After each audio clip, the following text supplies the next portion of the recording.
Hi, this is David Brown, movement coach. And I want to tell you when I look at running technique, before I get to look at the actual technique, I tend to talk to the person about their previous injuries, possibly their current one. But a lot of people obviously have a catalogue of injuries, and they affect the way you run, they affect the way you walk, they affect the way you move.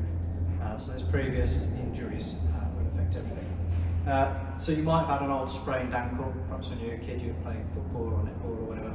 You sprained your ankle. You didn't put your body weight fully over that for a little while whilst you kind of limped, and that became a saved pattern. So although you got some of that weight bearing back, you probably never fully moved your joints in the same way. Your muscles probably never fired in the same way. You probably never fully, completely committed to loading that leg in the same way.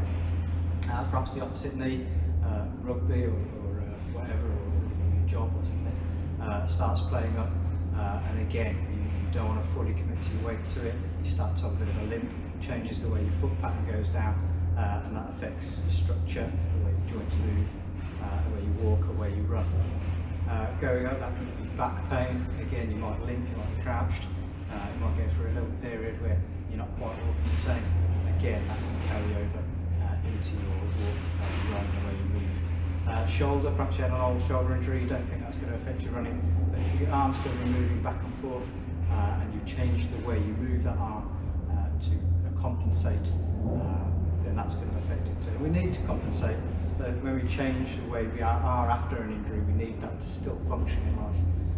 But if we can regain that movement again, that can affect the whole skeleton from the foot to the head, and again the way we walk, the way we run.